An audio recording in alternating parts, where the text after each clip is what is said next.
வாழ்வாதார பிரச்சனையான இந்த மேகதாது அணை விவகாரத்தில் குமநாடு மக்கள் தேசிய கட்சியின் சார்பாக எங்களது வலுவான கருத்துக்களை பதிவு செய்ய கடமைப்பட்டிருக்கின்றேன்.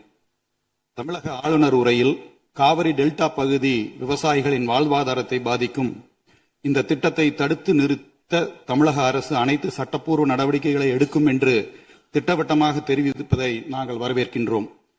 காவிரி என்பது ஒரு குறிப்பிட்ட பகுதிக்கு மட்டும் சொந்தமான நதி அல்ல. டெல்டா மாவட்டங்களில் முப்போக விவசாயத்திற்கு அது எவ்வளவு முக்கியமோ அதேபோல் சென்னை, திருச்சி, கரூர் உள்ளிட்ட பல மாவட்டங்களின் முக்கிய குடிநீர் ஆதாரமாகவும் நமது கொங்கு மண்டலத்தின் ஈரோடு, கரூர், நாமக்கல், திருப்பூர் உள்ளிட்ட மாவட்டங்களின் விவசாயத்திற்கும் பல லட்சக்கணக்கான மக்களின் குடிநீர் ஆதாரமாக விளங்குவது இந்த காவேரி தாய்தான்.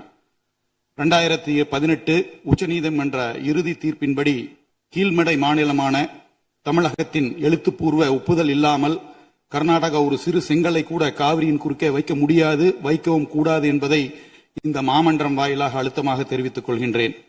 தமிழ்நாட்டில் உள்ள காங்கிரஸ் கட்சி தலைவர்கள் மேகதாதுவை விடவாட்டோம் என்கின்றார்கள், வரவேற்கின்றோம்.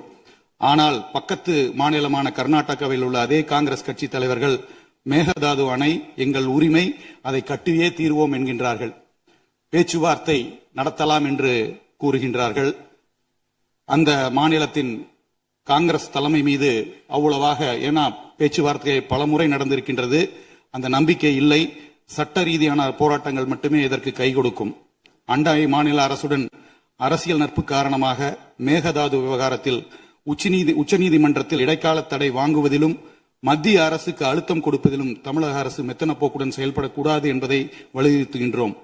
கூட்டணி தர்மத்தை விட தமிழக உரிமை தர்மமே பெரிது என்பதை இந்த அரசு நிரூபிக்க வேண்டும்.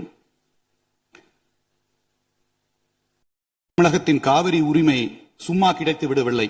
நடுவர் மன்றத்தை அமைத்து இடைக்கால தீர்ப்பை பெற்றுத்தந்து உச்சநீதிமன்றத்தில் சட்ட போராட்டம் நடத்தி 2018 இறுதி தீர்ப்பை நிலைநாட்டியது அனைத்துமே முத்தமிழ் அறிஞர் கலைஞர் அவர்களும் திராவிட முன்னேற்ற கழகத்தின் ஆக்கப்பூர்வமான சட்ட போராட்டமும் தான்.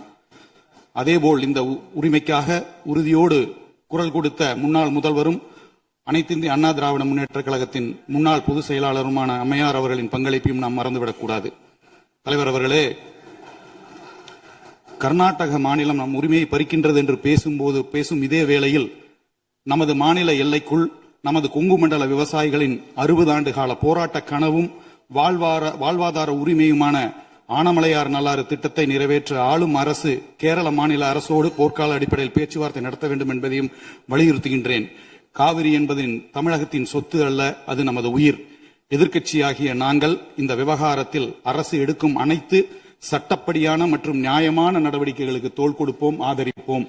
அதேபோல் பேச்சுவார்த்தை என்று வந்தால் கண்டிப்பாக மறுபரிசீலனை செய்வோம் என்பதை கூறி திட்டவட்டமாக எங்களுடைய ஆதரவினை தெரிவித்து அமர்கிறேன். நன்றி, வணக்கம்.